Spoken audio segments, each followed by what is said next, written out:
What is up, my tricksters? It's your friendly neighborhood Yu-Gi-Oh! Superhero back again. I know you're not seeing my face today, but as the video title implies, I'm showing you guys my 4th place Locals Dinosaur deck. I went to Locals this weekend after I had a miserable migraine. If you guys follow me on Twitter, you guys would know all about that. I was in pain for most of the day, and finally, it subsided, so that evening I went to go play Yu-Gi-Oh! With the guys. I figured I suffered enough, so I went to go do something that was more enjoyable. So today, I'm going to showcase you guys the deck that got me all the way to 4th place. We just kind of cut to top 4. We didn't really get a chance to go into like who got actual what. I probably maybe could have got to maybe 2nd place, maybe 1st. I don't know. My ratio was 1 loss, 3 wins. The only reason I lost the one game I did lose is because of time. Time is a pain in the butt. Ugh, God, I hate Konami's time rules so much. Like, just why do we have to obey them at Locals? I don't know. Other than, you know, BS reasons. But anyway, we're gonna go over my Shaddoll Dino deck that was kicking butt. Like, literally the one notable game that was the meta deck that I played against was Brave PK and with the DPE package, and I literally would have won if the clock hadn't been called. Like, my opponent made a major mistake and I was about to capitalize on it, and he even was like, "Yeah, you would have got me." Damn clock. Anyway, let's go over it. So obviously we got to have the 2 Ultimate Conductor Tyrannos. This guy is you know, I affectionately call him Big Daddy Tyranno. My my local peeps get a giggle out of that, but that's what I call him, Big Daddy Tyranno. So yep, that's the boss of the deck. We got our Kaiju. This one's really cool. It's really cool that Dinosaur has a searchable Kaiju. This lets us, you know, out problematic monsters like Dragoon and various other things, and it's searchable, so that's something we really like. I do play Overtext Quatless. I play the old school Shaddoll combo, which is funny because a lot of players don't see it coming. It's, you know, they're like, what? Yeah. So that's kind of fun because a lot of people think that because most Dinosaur players don't play this. It is a brick sometimes, so be warned. Dino Wrestler Pankratops. I wish we had more of him, but, you know, it is what it is. This guy is integral to the deck. I mean, just you gotta play him. He gets rid of problematic cards. He's big.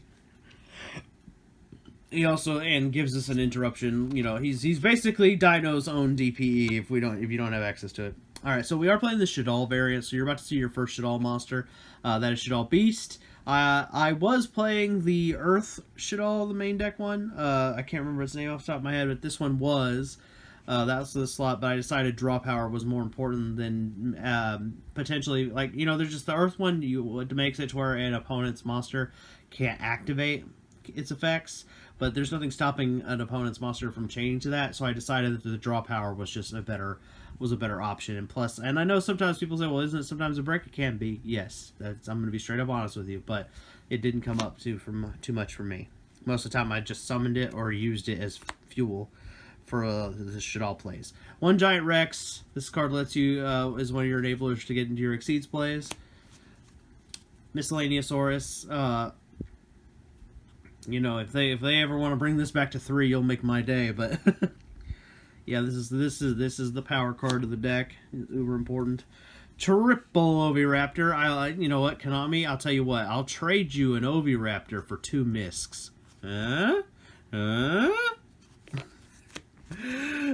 Some of y'all are going to get that joke. Anyway, then we got a Shaddoll Dragon.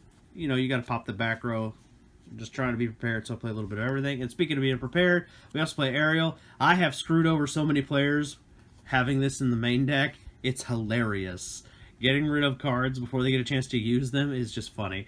Like, there was one game against the Brave player where I took out all the hero monsters out of the graveyard before he got a chance to use them. It was pretty funny. Then we got the 1 Token Collector in the main deck. Yes, we are main decking 1. This is actually like the 4th hand trap, technically. Just because we're playing dinosaurs and we can capitalize off of tokens. And also, it helps to have an option if we're up against like Sword Soul or Brave. I didn't see it in any of those games, unfortunately, but that's going to happen. There's just going to be days where you don't see your optimal hand traps. All right, so then you got the one windy. This is how we get beast out. This is, you know, most of the time, or if we want to, like, you know, utilize any of the other Shaddolls, that's the one. You know, it's a free plus. You know, or if you time it right, it can be the bait negate card. The card you're using to bait out a negation because your opponents won't want to give you food for your Tyrannos or for that monster to potentially flip. All right, then we got the one Pedestrian here. That's probably not how you say that, but this one, the pterodactyl baby, pop it, get a big dino, level 4 or higher, but it can't attack. Then we got the two baby Cerasauruses. Thank you, Edgar. Edgar he hates common cards, so my buddy Edgar has been I guess he decided he wanted to foil out some of my deck, so he gave me a baby Ceratosaurus. I don't know why.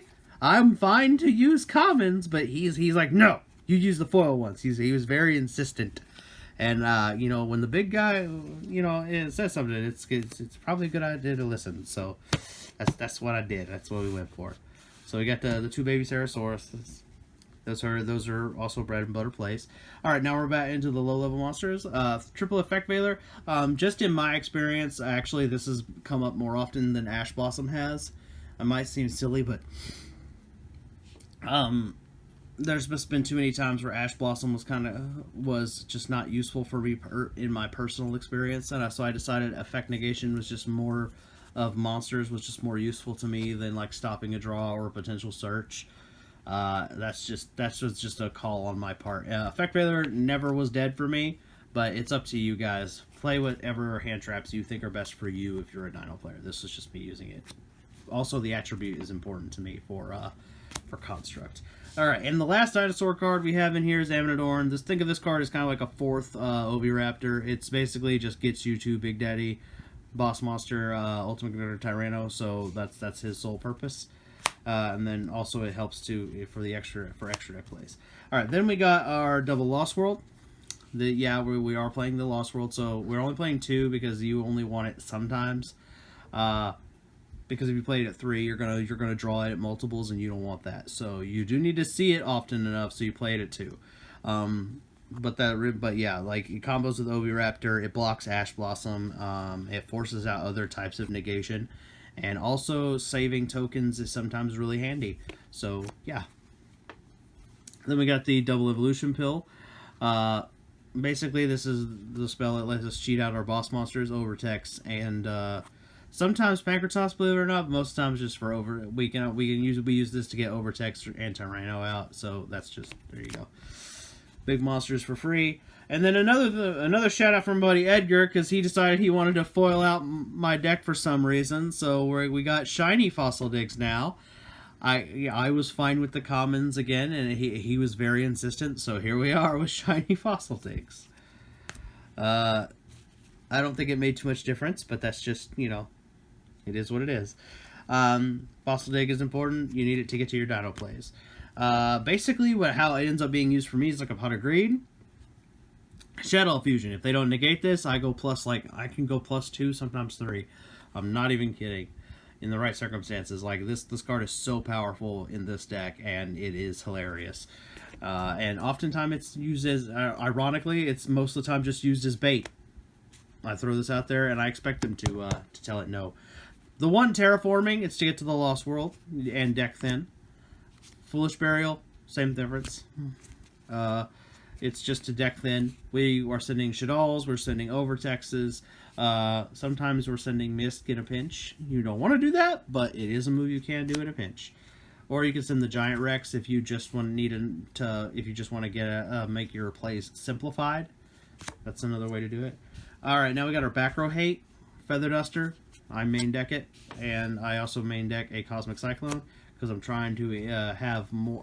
I want to have at least 3 cards that are kind of like back row hate cards in most of the decks I have. It's just my personal theory there. So we got the best one, which is Duster, in my opinion, because it kind of just takes out the whole back row. And then, of course, you'll have Shaddoll Dragon, and Pancratops and Cosmic Cyclone to kind of like round it out. Then we have our one anti-hand trap spell, which is Called by the Grave. This is just, you know, because I hate Ash Blossom with a burning passion, so this is kind of my screw you to that card. And then my favorite card in the game currently, Super Poly. This card is literally my favorite card in the game right now. It is the Poor Man's Forbidden Droplets. It is the Poor Man's get rid of the opponent's board. So yeah, that is why I have my Super Polys. And I've had most of these guys for a long time, and then I pulled the gold one. I got lucky out of that. And yeah, so there you go. That's my... I didn't see them too much in there, to be honest. I think I only resolved it like twice the whole day, but you know, it's a very powerful spell, and it's always going to be worth playing, so there's that. I think the next thing we're going to go for is the extra deck, so let's go ahead and hop over to that. There's my Field Spinner slash Dinosaur token, my Green Ranger card. Someday I will get this signed by JDF, I hope. Alright, so we gotta go with our first things first for our fusions. We got the Shikinaga. This is also just another option for Shaddoll Fusion and Super Poly. You mostly will just, if you're gonna use it for Shaddoll Fusion, you're using it with Giant Rex. There is also a fun fact: if you want to main deck Gustav Max, it could be another potential way for you to ODK. You could make this plus a Conductor Tyranno, and then when you're done attacking, you could go and make a Gustav Max new burn damage. It's an option. Just letting you guys know if you're going to try that. Then we got the one construct. This one's the one that usually sees the least play, or is usually summoned off of like a Super Poly play. App Cologne is the one that sees the most play, because it's like, you know, it's negation, and so it's kind of like this card they have to respond to, and I really like that aspect. And then Winda is the last one, and this one is just, you know, the other play. This is the one you're usually using with Overtex, and you know, it also can be a going first play in a pinch, because you're a Dino deck, you're very much a going second base deck. All right, now we got our Super Poly targets. We got the one Starving Venom fusion. I got this a long time ago. This is like the main one because it's just two dark monsters. Dragostapelia, it's a negate. Oftentimes I end up using it as this card that's kind of like, oh, well, now I have a negate. Because there's been a lot of times in the past where an opponent will use like Predaplant Anaconda and get like Dragoon back in the day. So it was kind of fun to Super Poly that and basically say, oh, well, now I have the negate.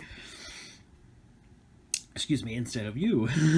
Then we got the Mud Dragon. This is the one that you will most of the time be coming out, just because it's just the most versatile in the Super Poly target in the game right now.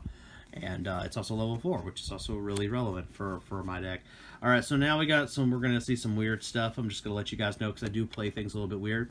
We do play the Drill Driver Vespinato. This card is so we can still use our Xyz monsters, because oftentimes a lot of our rank 4s we use up their abilities and they're just kind of there. So basically we go up into Vespinato, and Vespinato is just bigger than all of our our rank 4s, as well as has the ability to give us back cards when it dies, which is what we're kind of banking on with the opponents, because they are going to get rid of this. They'll either kill it in battle or they'll kill it with a card effect, and the idea is like we can get back an Oviraptor, which can get us going again, or various other monsters, you know.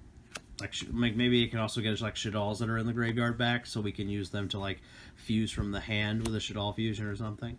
Logia and Dolka, I stand by having one of each at this point in time, just for me personally. Maybe when the Albaz structure deck comes out and I have access to the pot card extravagance, you know, and I finally have access to it, maybe I will change the ratios of things and play like triple Dolka or something. But for the time being, while I'm not playing that style, I am playing double, because I like, you know, I know that Dolka is technically the better one, but I feel like I still need that spell and trap negation, and Logia is also my favorite out of the two, just because I think he looks cooler, just to be brutally honest. One Tornado Dragon, because we got to get rid of that back row.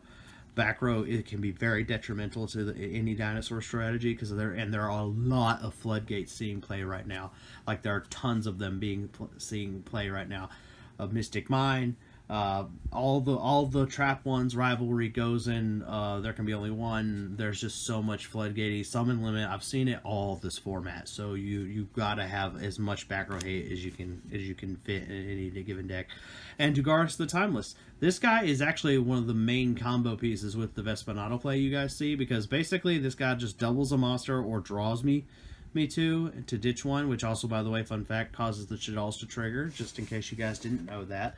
If you do the draw and ditch one, it's all one effect, so it causes the Shaddoll monsters to go off. So it's actually kind of really fun when I do it with Beast in hand, because it's like, oh, it's like I drew and lost nothing. So fun for me. And then basically what I'll do is I'll turn it into a Vespanado, and then now I have another body to strike with instead of this weenie monster, and I'll have recursion in the backup play. So that's one of my favorite combos, is the Timeless into Vespanado. All right, now we're into our Link monsters, which are probably going to look a little bit funky. Dark the Dark Charmer is something I've really been getting onto with this card. The reason why I like playing this card right now is because it lets me steal the Phoenix Enforcer out of their graveyard, which is why I'm playing it. Normally the only way I'm making this is if I have Oviraptor on the field, but that's the main thing I'd be doing with it, is I'm basically using it to take away like Phoenix Enforcers from the graveyard, so I can, you know, either pop or, you know, give them a taste of their own medicine, or I can bring it back to my side of the field and use it as a chump block so they don't have it for their turn. Pendestag, it's piercing. You've got to have as many OTK options as you can possibly muster in a Dinosaur deck, and this is one of them. And Link Karibo, because the reason why this is a new addition to my Shaddoll Dino deck is because Link Karibo lets us meet the requirements of the Evolution Pill easier, and so that's why it's in here. So the idea is to like use this to, you know, climb into stuff. I've also used it to also make Dark too, and that's another play I've used it to make. I'll throw like an Amnidorn, turn it into this, then now this gets to be the Dark monster, because you have to have at least one Dark monster to make Dark. So that's just another way to do it. And then now the pills requirements are in the graveyard pretty much all off of one card. And there you go. And then the sideboard, I won't bother showing you anything there. I don't think there's anything too relevant you'll need to know. I think most of it is just kind of player preference. There's only like, this is the only thing I can think of you'll want to know. You'll want the other copies of your collector in there. There are games where you will want to trade your Veilers or your Ash Blossoms for this, because this will just be the most effective hand trap. I also play Dark Ruler No More, just as another card to tell the opponent no and turn their turn off. And this card I think will be more relevant in the coming future when we get the card Track Black. If you guys don't know what that is, it's a Link to Cyrus monster that basically makes it to where every time a monster destroys a monster in battle, you draw a card. So basically what you'll do is you'll combo that with one of these guys in the future, or something like Blue Eyes Tyrant Dragon, and you'll get to a draw every time this destroys a monster. So this card will probably see more play in the future because of that combo. So keep an eye out for that. And that's it. That's all the relevant stuff. The rest of it's just kind of more for stuff from my local, so I'm not going to show that to you. I just kind of showed all that. So anyway, guys, I hope you guys enjoyed the video. If you're new to the Ben 10,000 yugioh channel, please consider subscribing. If you want to support the channel, you can go to my Your Playmats link, and you know, you can buy your own sleeves. They'll put anything you want on the back. It's all in the description, or you can check out my spring store. It would be greatly appreciative if you do that. And yeah, guys, I'll catch you in the next one. Peace.